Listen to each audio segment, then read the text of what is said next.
For Pacifica Radio, I'm Teresa Wierzbianska.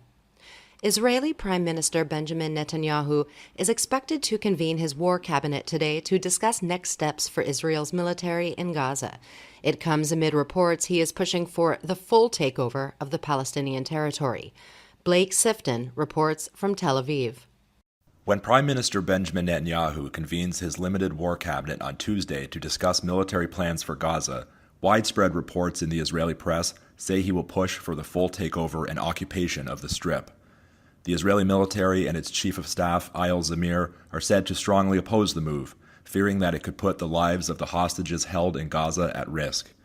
The Israeli military currently holds approximately 75% of Gaza, but under the reported plan, Israeli forces would be expected to occupy all remaining territory, including areas where Gaza's civilian population are sheltering and where hostages are believed to be held. Blake Sifton, Tel Aviv. Texas Democrats prevented their state's House of Representatives from moving forward, at least for now, with a redrawn congressional map sought by President Trump. In California, the state's dominant Democrats are maneuvering to counter Trump's Texas play by boosting Democratic House seats in the liberal-leaning state. The rivalry tugging at the nation's political balance is playing out in advance of the 2026 midterm elections, with both parties angling to gain ground in Washington. The Texas map would shore up Republicans' midterm prospects as the president's political standing slumps. California Democrats are weighing political maps that could slash 5 Republican-held House seats in that state. Christopher Martinez has more. The Texas House of Representatives had planned to vote Monday on a redistricting plan favoring Republicans for the upcoming midterm elections. But they had to cancel the vote because they lacked a quorum.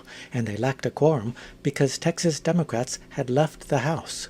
Republican Dustin Burrows is Speaker of the Texas House. The Sergeant-at-Arms and any officers appointed by her are directed to send for all absentees whose attendance is not excused for the purposes of securing and maintaining their attendance under warrant of arrest if necessary until further order of the House. Texas Governor Greg Abbott promptly swore out civil arrest warrants for the Democrats. But Texas State Minority Leader Gene Wu says leaving the state was the right thing to do to protect the people of Texas. Their attempts to disenfranchise Texans. Some blue state governors are doing more than hosting Texas Democrats.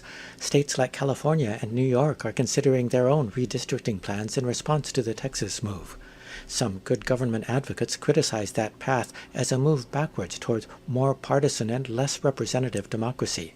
But New York Governor Hochul says you have to fight fire with fire. This is a war. We are at war. And that's why the gloves are off, and I say, bring it on. Reporting for Pacifica Radio News KPFA, I'm Christopher Martinez. A contentious town hall made national news yesterday in Lincoln, Nebraska, as angry constituents let District 1 Republican Congressman Mike Flood know they're angry. How much does it cost for fascism? How much do the taxpayers have to pay? I want to ask, why does it seem like when you make your voting decisions, they're based on capital rather than the working class? More than 700 constituents had questions about cuts to health care and SNAP. We do not have unlimited money in the United States. They also had questions about the release of the Epstein files, which Flood said he supported. Switzerland's president and other top officials are traveling to Washington in a hastily arranged trip aimed at striking a deal with the Trump administration over steep tariffs. The proposed tariffs have cast a pall over Swiss industries like chocolates and watchmaking. President Karen Keller-Sutter is leading a delegation to the U.S. Capitol after last week's announcement that exports of Swiss goods to the U.S. will face a whopping 39% tariff starting Thursday. That is over 2.5 times higher than the rate on European Union goods exported to the U.S. Sudan has accused the United Arab Emirates of sending Colombian mercenaries to fight alongside the paramilitary Rapid Support Forces against the military in the country's civil war. The foreign ministry said the Sudanese government has, quote, irrefutable evidence that mercenaries from Colombia and some neighboring countries were sponsored and financed by Emirati authorities. For Pacifica Radio, I'm Teresa Wierzbianska.